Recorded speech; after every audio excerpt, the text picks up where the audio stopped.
Bueno, dentro de este video vamos a dar un resumen de los temas tratados en la materia de auditoría informática durante este semestre. Para empezar, debemos hablar sobre cosas muy básicas dentro de un sistema informático, como es el hardware, que es todo aquello tangible dentro de un sistema informático, el software, que es todo aquello intangible, como son los programas, entre otros. Otro punto también es la red de información, que es una estructura que cuenta con un patrón característico y que se basa en la interconexión de computadoras y otros dispositivos, los cuales comparten un conjunto de recursos. La seguridad de información consiste en todos aquellos mecanismos que se utilice para garantizar la confidencialidad y confiabilidad de la información, como son el uso de antivirus y otros programas que nos ayuden a mantener una seguridad dentro del sistema informático. El otro punto es la base de datos, la cual es un conjunto de información relacionada que se encuentra agrupada y estructurada. La auditoría se clasifica de acuerdo a quien la realiza, ya sea externa o interna, y de acuerdo a los objetivos que se plantea. Esta puede ser financiera, administrativa o informática, que es la que estamos tratando actualmente en la materia. Bueno, en sí la auditoría informática es un examen que debe ser objetivo, crítico, sistemático y selectivo, con el fin de evaluar la eficacia y eficiencia del uso de los recursos informáticos. Dentro de la auditoría existen 4 etapas, las cuales son la etapa de planificación, ejecución, informe y seguimiento. La etapa de planificación se divide en preliminar y específica. En la preliminar se conoce a la empresa. Auditar en sí buscamos saber lo más que podemos de la empresa que vamos a auditar. En la específica ya se prepara cómo se va a realizar la auditoría. En la segunda etapa de la auditoría, que es la ejecución, ya realizamos los procedimientos que planteamos en la planificación para obtener deficiencias de la entidad. En la cuarta etapa, que es el informe, se da a conocer a los funcionarios de la empresa todo lo encontrado en la auditoría, teniendo la evidencia suficiente y competente que sea necesaria. Y en la etapa de seguimiento, es la cual se verifica que las recomendaciones dadas a la empresa se hayan cumplido.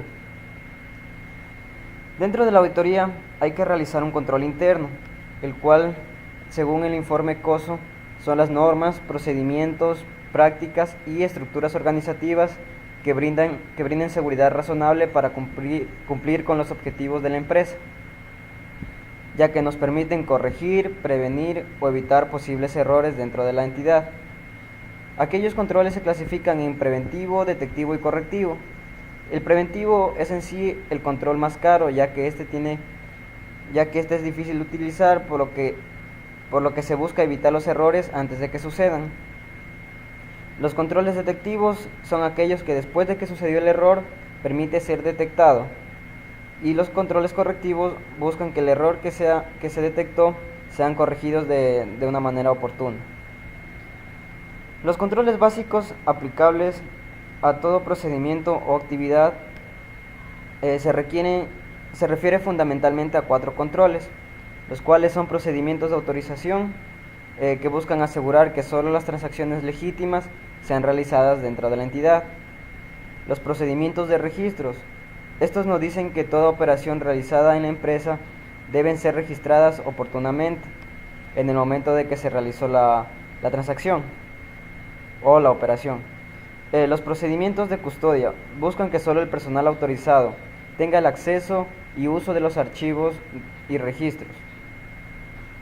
Y lo que son registros, así como también de la seguridad de las instalaciones y el procedimiento de revisión, que se refiere a la supervisión que se realiza a las operaciones y actividades realizadas y registradas en la empresa durante un periodo.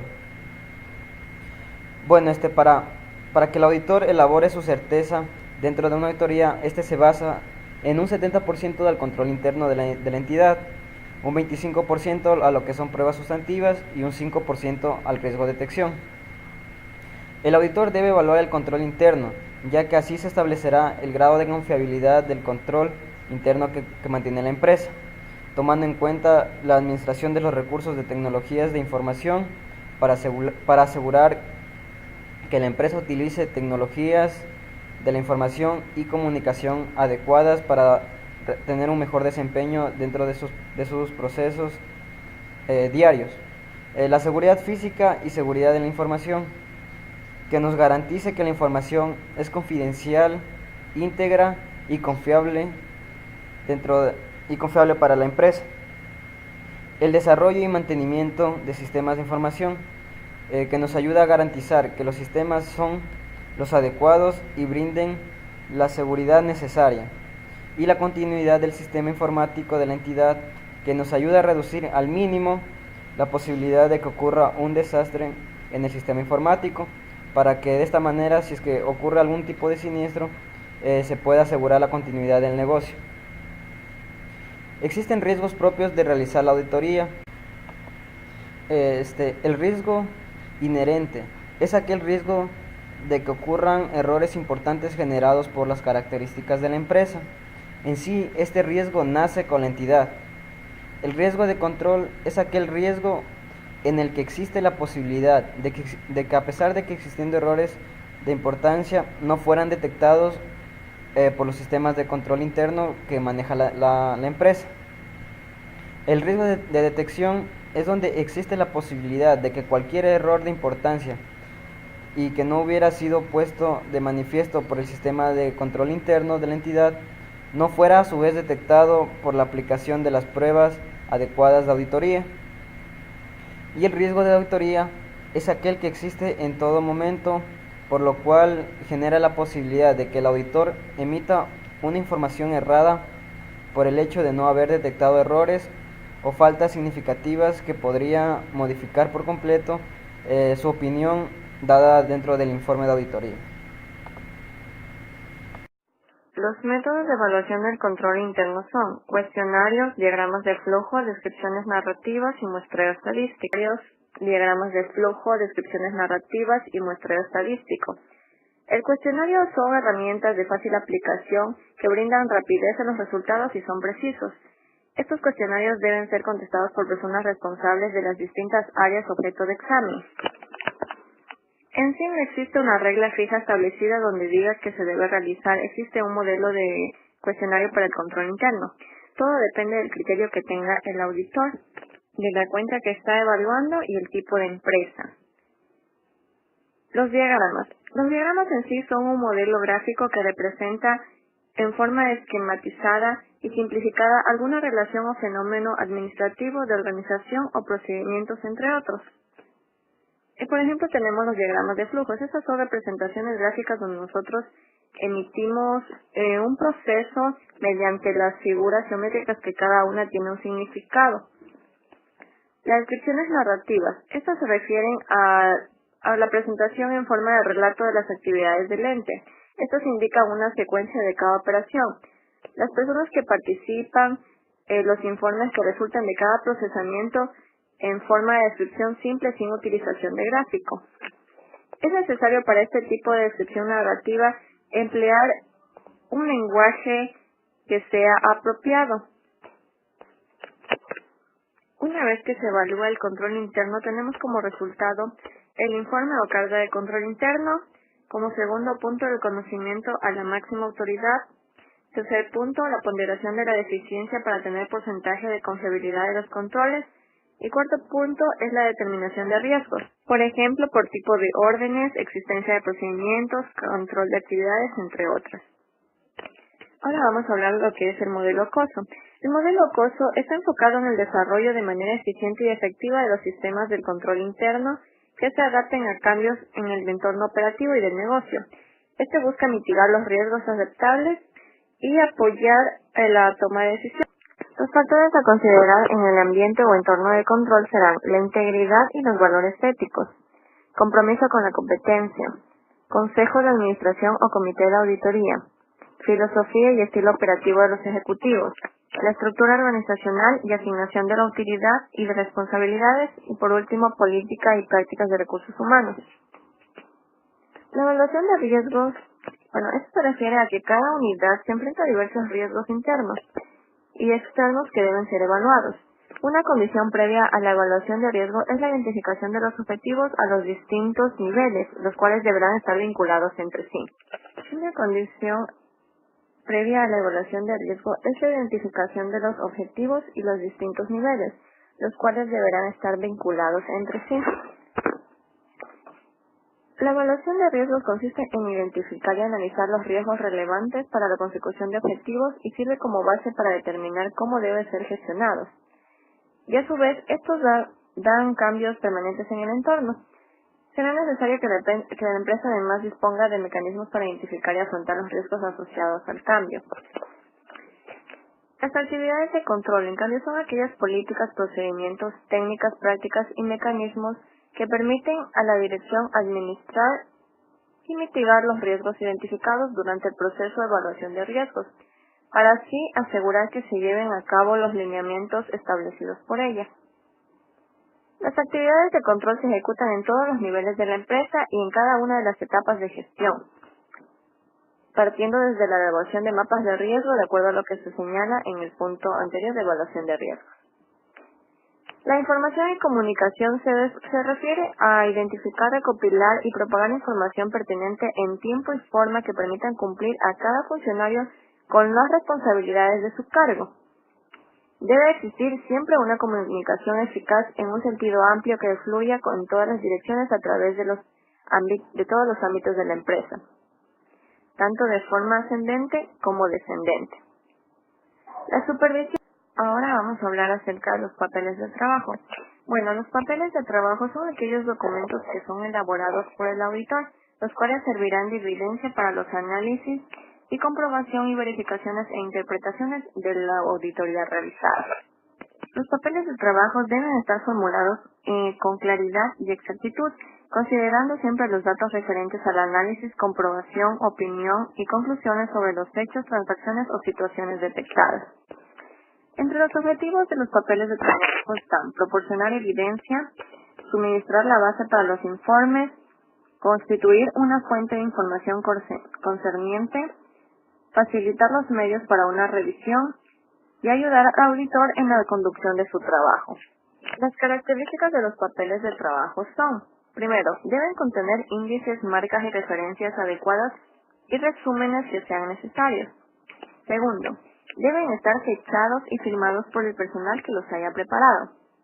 Tercero, deben ser supervisados e incluir constancia de ello. Cuarto, deben redactarse con concisión, pero con tanta precisión y claridad. Quinto, deben de ser pertinentes, por lo cual solo deberán contener información necesaria para el cumplimiento de los objetivos de auditoría.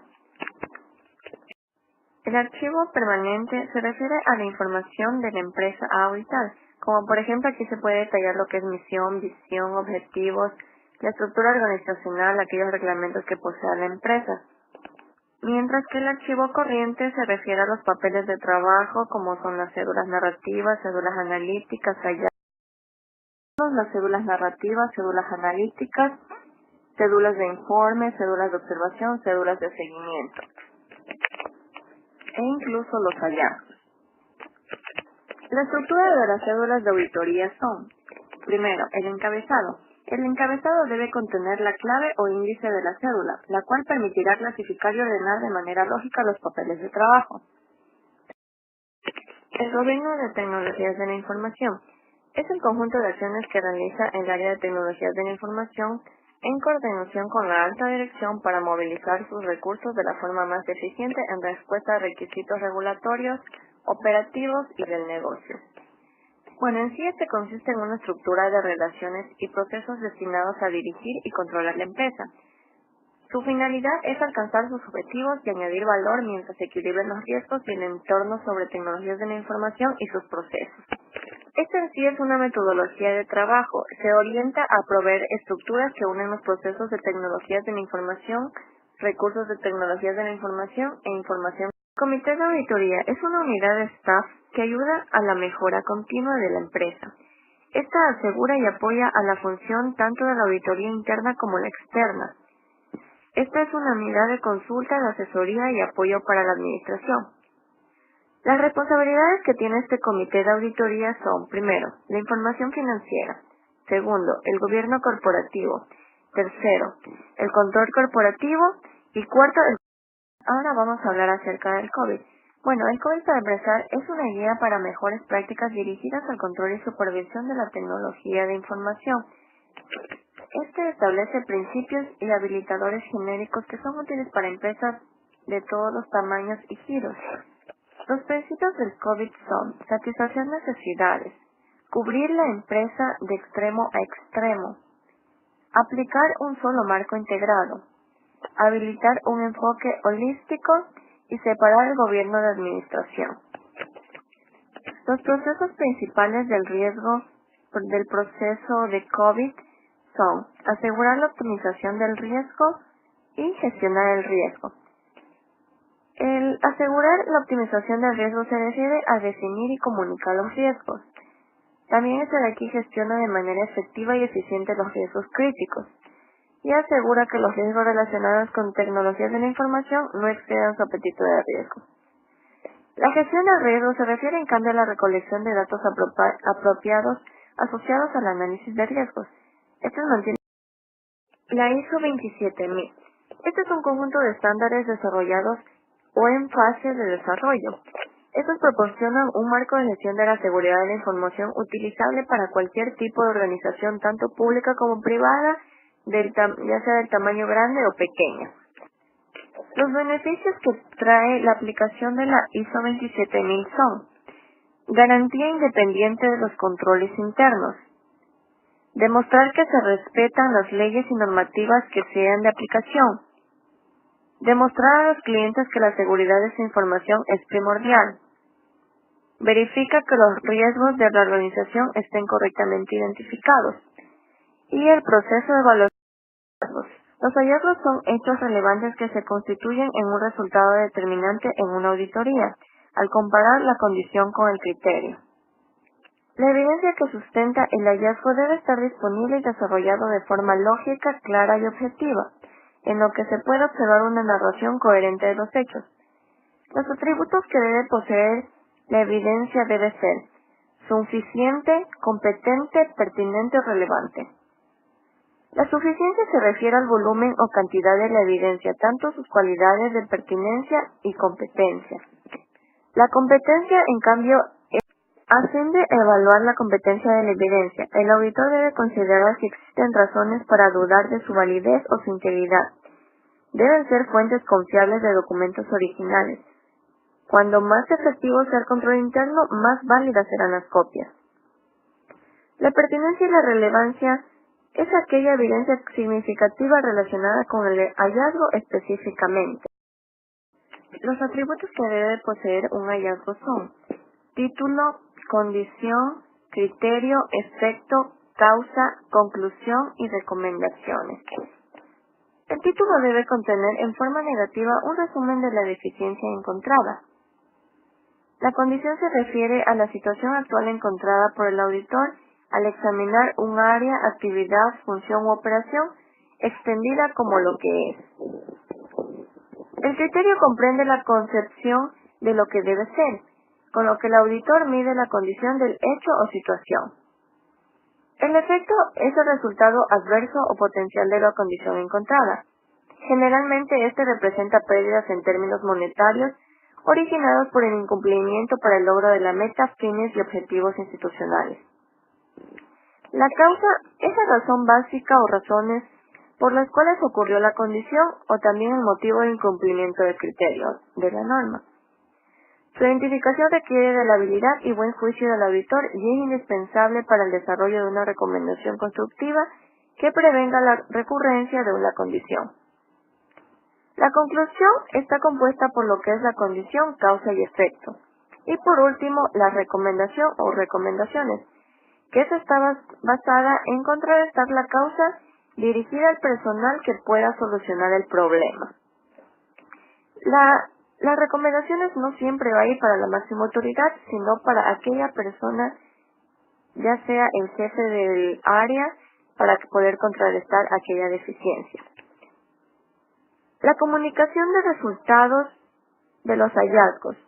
Este es el proceso mediante el cual el auditor jefe de equipo da a conocer a los funcionarios responsables de la entidad auditada a fin de que en un plazo previamente fijado presenten sus comentarios o aclaraciones debidamente documentadas para estas luego ser evaluadas oportunamente y considerándose en el informe. El propósito de la comunicación de resultados es proporcionar una información útil